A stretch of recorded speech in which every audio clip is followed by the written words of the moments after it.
आज की बड़ी खबर यह है कि राम मंदिर ट्रस्ट से चंपत राय और अनिल मिश्रा की हमेशा के लिए छुट्टी हो गई है। फिलहाल चंपत राय की जगह कृष्ण मोहन को ट्रस्ट के महासचिव की जिम्मेदारी सौंपी गई है। ये टेम्परेरी है। दर्शनों की व्यवस्था, मंदिर की सुरक्षा, चढ़ावे की काउंटिंग और खर्चे का काम थोड़े दिन तक कृष्ण मोहन के जिम्मे होगा। चंपत राय और अनिल मिश्रा की विदाई के साथ अब ट्रस्ट में कुल 3 पद खाली हैं। नए ट्रस्टियों के नामों पर विचार करने के लिए 22 जुलाई को एक बार फिर ट्रस्ट की मीटिंग होगी। राम मंदिर की प्रशासनिक व्यवस्थाओं को देखने के लिए एक सीईओ की नियुक्ति की जाएगी। सीईओ कौन होगा, इस पर विचार के लिए रिटायर्ड जज प्रमोद कोहली की अध्यक्षता में 3 मेंबर्स की एक कमेटी बनाई गई है। ये कमेटी सुझाव देगी और इसके सुझाव पर 22 जुलाई की मीटिंग में विचार होगा। आज ट्रस्ट की मीटिंग के बाद गोविंद गिरी जी ने कहा कि चंपत राय की निष्ठा पर, उनकी ईमानदारी पर किसी को शक नहीं है, लेकिन उनकी निगरानी में कमी रही। उन्होंने गलत लोगों पर भरोसा किया। ये चंपत राय की बड़ी गलती थी। गोविंद गिरी ने कहा कि चढ़ावे में कितनी चोरी हुई है, इसका पता तो पुलिस और एसआईटी लगा रही है। सभी चोरों को पकड़ा जाएगा, लेकिन रामलला को जो सोने चांदी के आभूषण और दूसरी कीमती चीजें अर्पित की गई थी, वो सब की सब सुरक्षित हैं। ऐसी 2800 मूल्यवान वस्तुओं की लिस्ट तैयार है, कोई भी नहीं आकर देख सकता है। अब नई व्यवस्था में क्या क्या सुधार होंगे, ट्रस्ट का फोकस अब किस बात पर होगा और पुलिस की जांच में चढ़ावा चोरों के बारे में आज क्या नई इंफॉर्मेशन मिली, ये सब आपके साथ शेयर करूंगा। लेकिन सबसे पहले आपको ये बता दूं कि आज जो ट्रस्ट की मीटिंग हुई उसमें क्या क्या हुआ, क्या बड़े फैसले लिए गए। चंपत राय और अनिल मिश्रा के इस्तीफे पर फैसला 2 मिनट में हो गया। सर्वसम्मति से दोनों का इस्तीफा मंजूर हो गया। ट्रस्ट के मेंबर्स ने भी कहा यह कैसे हो सकता है कि खुलेआम चोरी हो रही हो, लंबे वक्त से खजाने की लूट हो रही हो और चंपत राय को कुछ पता ही नहीं चला। मीटिंग के बाद गोविंद गिरी ने यह बात इशारों में कही। उन्होंने कहा कि चंपत राय निष्कलंक हैं, उनकी निष्ठा पर किसी को शक नहीं है, लेकिन चंपत राय पापियों से घिरे रहे। उन्होंने गलत लोगों पर आंखें बंद करके भरोसा किया। यही चंपत राय की सबसे बड़ी गलती है। मैं चंपत राय जी के बारे में बोल सकता हूं। माननीय चंपत राय जी को मैं 32 वर्षों से जानता हूं और उनकी भूल यही है कि उन्होंने अपने समीप के लोगों पर अति विश्वास किया।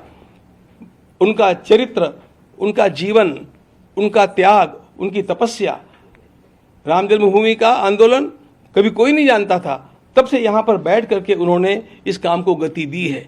इसलिए उनके त्यागपूर्ण जीवन का हम लोग कभी भी अनादर नहीं करते हैं। इस बात को ध्यान में लीजिएगा। हम तो उनके लिए अत्यंत आदर की भावना रखते हैं। बस इतना ही है कि जब अपने साथ का व्यक्ति गलती करता है तो उसकी छाया अपने ऊपर भी आ जाती है।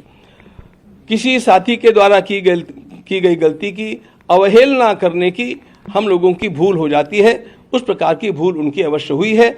इतने वर्षों तक वे ऐसे पापियों को अपने साथ कैसे रख सकें और किस प्रकार उनकी इन सारी बातों का षड्यंत्र उनके ध्यान में नहीं आया, यह अनाकलनीय है। वे मेरी दृष्टि में निष्कलंक है, वे अपराधी नहीं है, लेकिन असावधानी की भूल उनके द्वारा हुई है। गोविंद देव गिरी ने कहा कि चढ़ावे की चोरी ट्रस्ट के मेंबर की लापरवाही से हुई, लेकिन इसके लिए स्टेट बैंक भी बराबर का जिम्मेदार है। गोविंद देव गिरी ने कहा कि ट्रस्ट ने तो चढ़ावे की गिनती और हिसाब किताब के लिए स्टेट बैंक के साथ एग्रीमेंट किया था, इसलिए एफआईआर भी बैंक को ही करानी चाहिए थी, लेकिन एसबीआई अपनी जिम्मेदारी निभाने में पूरी तरह नाकाम रहा। बिल्कुल बदलाव किया जाएगा, पूरी तरह से बदलाव किया जाएगा। ये काम करने का वास्तव में एक बात आपको मुझे ये भी बतलानी चाहिए कि इसमें एसबीआई को भी अपनी जिम्मेदारी लेने से चूकना नहीं चाहिए, क्योंकि जो काम हुआ है वो एसबीआई के साथ मिलकर के हुआ है, तो उनकी भी अपनी जिम्मेदारी थी और उनकी निगरानी न होने का भी इसमें एक बहुत बड़ा परिणाम हम लोगों को भुगतना पड़ा है। वास्तव में मेरी दृष्टि में तो यह एफआईआर भी जो किया जाना चाहिए था वो एसबीआई के द्वारा किया जाना चाहिए था, हमारे ट्रस्ट के द्वारा नहीं किया जाना चाहिए था, लेकिन हमारे ट्रस्ट के लोग भोले, उन्होंने कर दिया। वास्तव में ये जिम्मेदारी उनकी है। तो ऐसी स्थिति में जब ये सारा षड्यंत्र चलता रहा, उसमें आमूल चूल परिवर्तन करना हमारा कर्तव्य है। हम उसको करके रहेंगे और 1% भी डाउट न रहे इस प्रकार की प्रक्रिया को अपनाएंगे। इसके लिए हम लोग योग्य कदम उठाएंगे, सबका मार्गदर्शन लेंगे और इस राम मंदिर की जो प्रतिष्ठा पर आंच आई है उसको पूर्ण धो करके रहेंगे। इस बात पर भी विचार हुआ कि जो काम चंपत राय देखते हैं उसकी जिम्मेदारी किसे दी जाए। तो इस मामले में सर्वसम्मति से फैसला हुआ, टेम्परेरीली कृष्ण मोहन को ट्रस्ट का वर्किंग जनरल सेक्रेटरी बनाया गया। अगली व्यवस्था होने तक कृष्ण मोहन ट्रस्ट का डे टू डे कामकाज देखेंगे। कृष्ण मोहन ने कहा कि वो ट्रस्ट के पूरे काम को ट्रांसपेरेंट बनाएंगे, पारदर्शी बनाएंगे। राम भक्तों का जो भरोसा टूटा है उसे फिर से वापस लाने की कोशिश करेंगे। कृष्ण मोहन ने कहा कि दान पात्रों से चोरी की घटना गंभीर है, इसलिए वो चोरी के लिए जिम्मेदार लोगों को सजा दिलाकर ही रहेंगे। अब इस में कहीं ना कहीं प्रबंधन और संचालन में कुछ कमियां रह गई थी, जिसका फायदा लोगों ने उठाया। तो मेरा यह पहला प्रयत्न होगा कि वो जितनी त्रुटियां, कहीं जहां कहीं भी लूप होल्स हैं, कहीं छूटा हुआ है, उसको सबसे पहले बंद करना। इस प्रकार की पुनरावृत्ति न हो भविष्य में, इसका मैं पूरा प्रयत्न करूंगा। इस जो समाज में बना है माहौल, उसके कारण हमारे न्यास के ऊपर छवि भी थोड़ी धूमिल हुई है। इसके प्रति समाज के मन में एक प्रकार का अविश्वास का भाव जागृत हुआ है।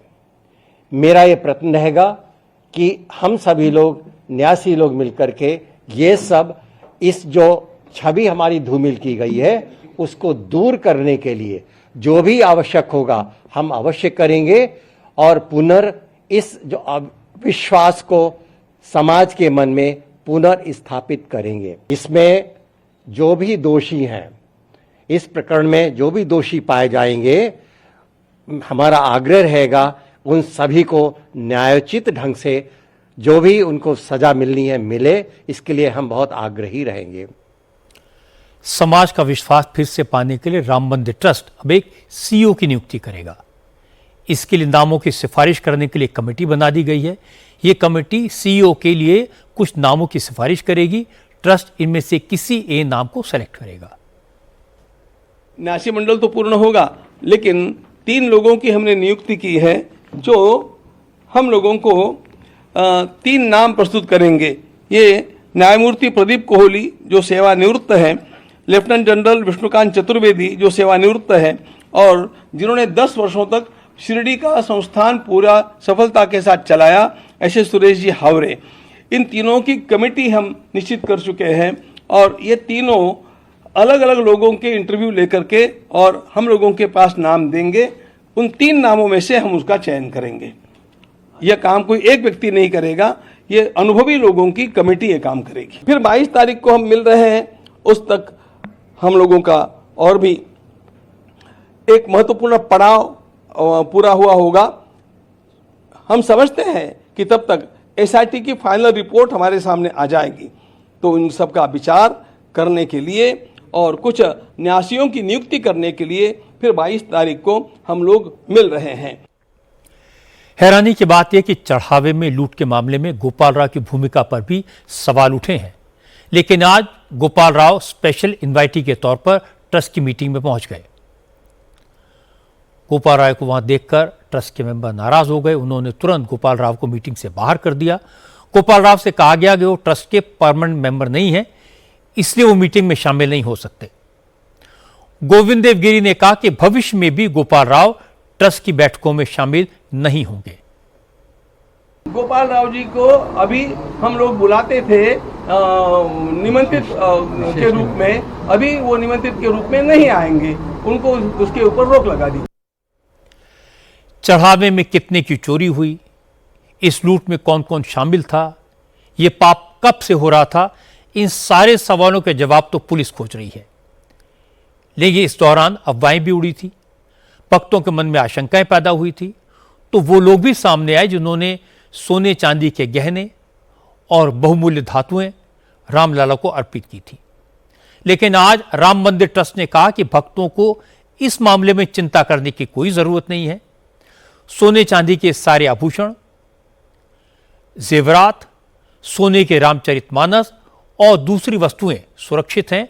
सबका हिसाब किताब ट्रस्ट के पास है। जिन भक्तों ने जो वस्तुएं दान की हैं वो ट्रस्ट के कार्यालय में आकर उन्हें देख सकते हैं। जो स्वर्णांकित रामचरितमानस की पोथी यहाँ पर प्रदान की गई है वो अत्यंत आदर के साथ सुरक्षित रखी हुई आप यहाँ पर देख सकते हैं। जिन काकुशुंडी जी महाराज का बार बार नाम लिया जाता है कि कहाँ है, वे यहाँ पर विराजमान हैं। जो बड़ा कंठा हार भगवान के लिए आया वह भी यहाँ पर आप देखेंगे। जिन पादुकाओं की बातें चली है, जिन पर भगवान के चरण चिन्ह अंकित है, ये पादुकाएं भी यहाँ पर हैं। ये सारे हमने केवल नमूने के रूप में जो वस्तुएं चर्चा में आई उन्हीं को यहाँ पर लाया है।